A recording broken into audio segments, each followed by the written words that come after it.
से किसी की नजर ना लगे, ये एकदम भलाई सी जोड़ी है कोई। बहुत खूबसूरत बहू मिली है इस घर को। चाचा जी, चाय लीजिए ना। असीम कीर्ति से तो शादी का मसला है।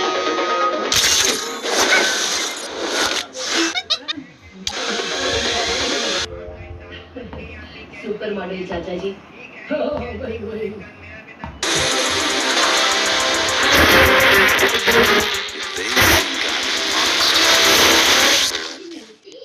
यार शोपीस की तरह निहारती ही रहूं।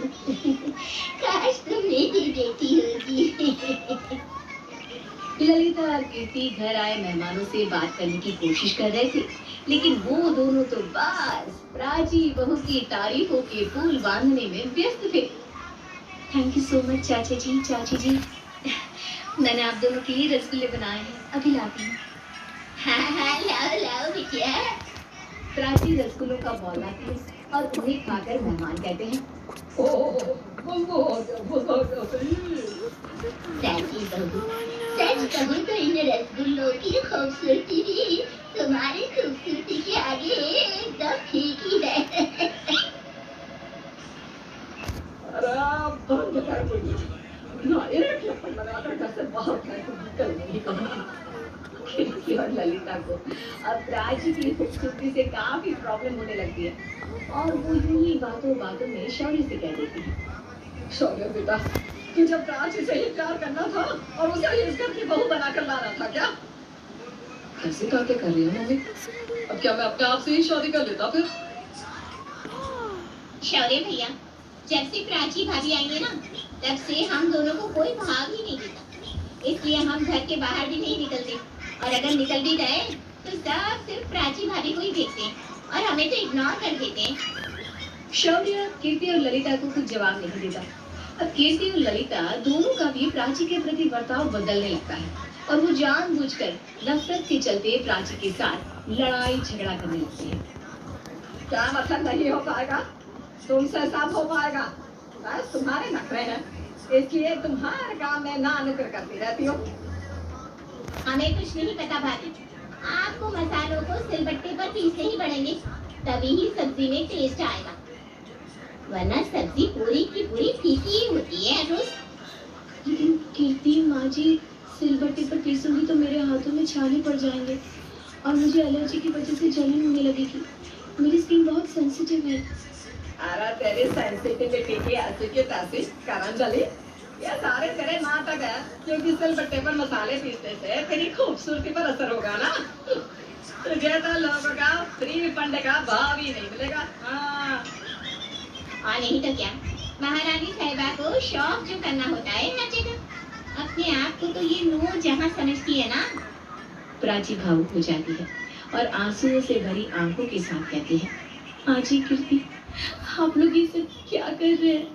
मेरे मन में ऐसा कुछ भी नहीं चल रहा। आप लोग खामखा कुछ भी सोच रहे हो। सच में मुझे बचपन से स्किन एलर्जी है और जलन की वजह से मुझे वीकनेस आएगी और वीकनेस के बाद बुखार। हाँ निगाड़ी, बहुत हुआ तेरा ये रोनी सूरत वाला ड्रामा। अब चुपचाप से सिलबट्टा ले और मसाले पीसे लग जा, चल। कपाती ठंड में आंगन में ही रहने की सजा दे दूंगी तुझे मैं, फिर तेरी स्किन ड्राई हो जाएगी। बेचारी प्राची सिलबट्टे पर मसाले पीसती है और उसके हाथों पर छाले भी आ जाते हैं, जिसके कारण उसे बहुत जलन भी महसूस होती है और वीकनेस के कारण उसे बुखार भी आ जाता है। ये सब देखकर कीर्ति और ललिता बड़े ही खुश हो जाते हैं और दोनों भी सच धज कर बाहर निकलते हैं। चलते हुए आपस में कहते हैं, इतने दिनों बाद पहले जैसे ही दिनों की यादें ताजा हो गई माँ, आप देखना सबकी नजर हम पर ही रहेगी।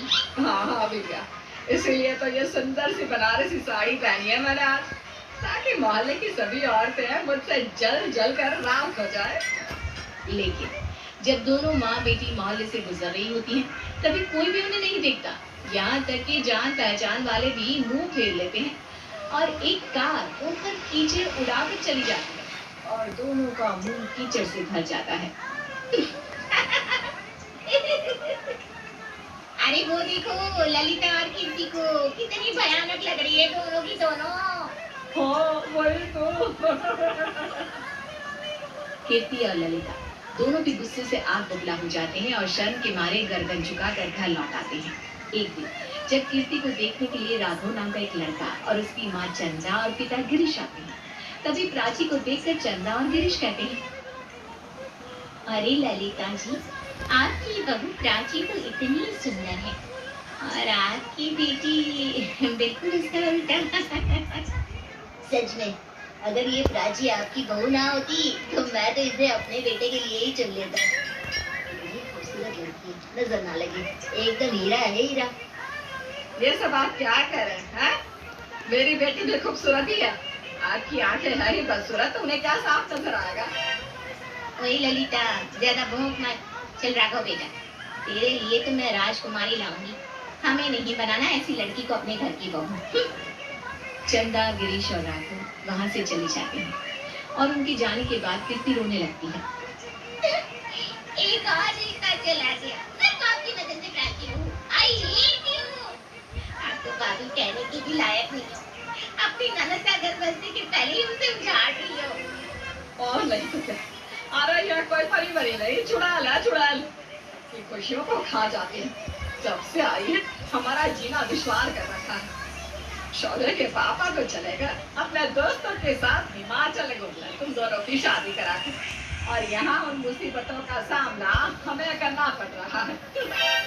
प्राची ये सब सुनकर बहुत दुखी हो जाती है और कहती है, ठीक है माँ जी, कीर्ति, अगर इस घर में मेरी वजह से इतनी सारी प्रॉब्लम्स आ रही है तो मैं यहाँ नहीं रहूंगी। मुझे माफ कर दीजिए माँ जी, कीर्ति। प्राची अपना सूटकेस भरकर घर छोड़कर जाने के लिए निकलती है। ये देखकर शौर्य घबरा जाता है और वो उसे रोकने की कोशिश करता है। प्राची, प्राची रुको तुम, रुक जाओ प्राची, मेरी बात तो सुनो। लेकिन प्राची शौर्य की बात नहीं सुनती और घर छोड़कर चली जाती है। अच्छा हुआ जो वो कल मुझी चली गई।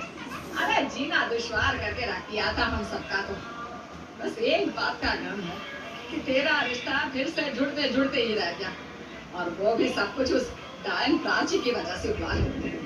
धीरे बोली शौर्य भैया, उस प्राची के जाने के बाद रूम में देवदास बने बैठे हैं। पिछले 4 घंटों से कुछ खाया पिया तक नहीं है भैया ने। अरे रहने दो उसे कुछ देर अकेला। मेरी बेटी का दिल तो खाएगा तो इनके भी दिल दुखेंगे ही ना। अरे वो बहू नहीं, चुड़ैल है चुड़ैल। चुड़ैल है जो रहती है ना, खूबसूरत औरत का रूप लेती है, वही है ये प्राची। तभी वहां पर हिमाचल की ट्रिप से लौटकर ललिता जी के पति यानी कि बृजमोहन जी आते हैं और ललिता को सब कुछ बता देती है। कीर्ति भी उनके सामने थोड़ा रोना धोना करती है। आपकी लाडली बेटी का घर बसने से पहले ही बर्बाद करके चली गई वो प्राची। अरे रो मत कीर्ति बेटा, रो मत, बच्चा आ जाओ मेरे पास। बृजमोहन कीर्ति को गले से लगाते हैं। ललिता और कीर्ति दोनों भी बृजमोहन को मिर्च मसाला लगाकर सब बढ़ा चढ़ा कर बताते हैं, जिससे बृजमोहन के मन में प्राची के लिए और भी नफरत जाग जाती है। वहीं शौर्य का रो रो कर बुरा हाल हो जाता है। वो प्राची को एक अननोन नंबर से कॉल करता है। तभी शौर्य, प्लीज मुझे रैंडम नंबर से मैसेज और कॉल करना बंद कर दो। मैं अब उस घर में फिर कभी नहीं आऊंगी। मैं नहीं चाहती कि मेरी वजह से, मेरी खूबसूरती की वजह से माँ जी और कीर्ति को कोई प्रॉब्लम हो और कीर्ति का रिश्ता पक्का हो जाए, यही मेरी विश है और इसलिए मैंने ये इतना बड़ा फैसला लिया है। लेकिन प्राची, तुमने इस सब के कारण हम दोनों के रिश्ते में क्यों दरार ला दी? प्राची, मेरे लिए तुम्हारे बिना हर एक मिनट गुजारना मुश्किल हो रहा है। प्लीज प्लीज घर आ जाओ वापस, मैं सब कुछ ठीक कर दूंगा। और अब तो पापा भी आ गए, वो भी हमें सपोर्ट करेंगे। आखिर उन्होंने ही तो हम दोनों का रिश्ता पक्का किया था सबसे पहले। नहीं शौर्य, आई एम 100% श्योर माँ जी और कीर्ति ने उन्हें मेरे खिलाफ भड़काया होगा, वरना आती ही सबसे पहले वो मुझे कॉल करते और घर लौट आने को कहते। प्राची फोन कॉल कट कर देती है और भावुक होकर अपने आप को आईने में देखते हुए कहती है, लोगों के लिए उनका चेहरा, उनकी खूबसूरती किसी वरदान से कम नहीं होती, लेकिन मेरे लिए मेरी खूबसूरती ही मेरा अभिशाप बन गई। मेरा तो कुछ कसूर भी नहीं है, फिर भी मेरे साथ ये सब हो रहा है। कुछ दिन बीतते हैं और एक दिन कीर्ति को देखने के लिए इंद्रेश नाम का एक लड़का अपनी माँ वृंदा और पिता बसंत के साथ आता है। वृंदा जी, बसंत जी, आपका लड़का इंद्रेश बहुत अच्छा है। इंद्रेश और हमारी कीर्ति की जोड़ी बहुत सुंदर लगेगी, देखिएगा। क्यों ब्रिजमोहन जी? हाँ बिल्कुल बिल्कुल। अरे लेकिन आप सब क्या बातें ही करते रहेंगे, या फिर अपनी लड़की को बुलाएंगे भी? हाँ जी, अभी बुलाती हूँ। ललिता कीर्ति के कमरे में जाती है और कीर्ति तभी सब संवर रही होती है और ढेर सारा मेकअप लगा रही होती है। अरे ओ पगलेट लड़की, इतना भी मेकअप मत थोप अपने चेहरे पर कि तुम भूतनी लगे, और लड़के वाले तुझे पहली नजर में देख कर ही मना कर दे। मम्मी आप भी ना। अच्छा चलिए हो गया बस, अब मैं आ रही हूँ ना, जाइए आप आगे। कीर्ति जब बाहर आती है तभी उसे देखकर इंद्रेश, वृंदा और बसंत तीनों भी कुछ खास खुश नहीं होते। वो तीनों आपस में बात करते हैं और फिर वृंदा कहती है, देखिए ललिता जी, ब्रिजमोहन जी, हम तीनों ने आपस में फैसला कर लिया है और उसका नतीजा ये है कि हमें ये रिश्ता मंजूर है, लेकिन एक शर्त पर। कैसी शर्त वृंदा जी? क्या आप 10 शर्तें रखिए हमारे सामने? अपनी बेटी की शादी के लिए हम इतना तो कर ही सकते हैं। जी, तो हमें दहेज में 15 लाख रुपए चाहिए। 15 लाख जैसी बड़ी रकम सुनकर ललिता, ब्रिजमोहन और कीर्ति तीनों चौंक जाते हैं और तभी वहाँ पर शौर्य भी आता है और वो ये सब सुनकर हैरान रह जाता है। 15 लाख रुपए? वृंदा जी, 15 लाख तो बहुत बड़ी रकम होती है। क्यों ललिता जी, आपके पति परमेश्वर ने तो अभी भी कहा कि उनकी बेटी की शादी के लिए वो ना तो कर ही सकते हैं। और ब्रिजमोहन जी, आप तो 10 शर्तों की बात कर रहे थे, लेकिन यहाँ पर तो एक शर्त ही आपकी टाई खुश हो गई। जी वो देखिए, साफ सी बात है, हमारा बेटा इंद्रेश इतना हैंडसम, स्मार्ट है, ना पढ़ा लिखा है, इतनी अच्छी पोस्ट पर नौकरी भी कर रहा है, और आपकी बेटी कीर्ति, ये तो कुछ खास खूबसूरत नहीं है, इसलिए हमें भाव ताव करके ही आगे का सोचना होगा ना। वृंदा की ये बातें सुनकर शौर्य को बहुत गुस्सा आता है और वो सामने आकर कहता है, ओ आंटी जी, आप अपने आप को और अपने बेटे को समझती क्या है? आपका बेटा क्या किसी फिल्म का हीरो लग के गया है? अरे अंधेरे में चिराग लेकर निकलोगे ना, फिर भी नहीं मिलेगी आपको मेरी बहन जैसी लड़की। तो शादी को क्या आपने कोई बिजनेस डील समझ रखा है जो भाव-ताव करेगी? माइंड योर लैंग्वेज शौर्य। अबे गोचू, तू तो चुप ही बैठ, समझा ना? चलिए निकलिए मेरे घर से। Out, I said out. आप जैसे लोगों को मैं अच्छी तरह जानता हूँ। रोज किसी ना किसी के घर पर जाकर कभी 15 लाख, कभी 20 लाख, यही चलता रहता है आप लोगों का। लड़के को बेचने निकले ना आप। बदतमीज लड़का, चल यहाँ से इंग्लिश बेटा, और आप भी चलिए बसंत जी। हाँ चलो।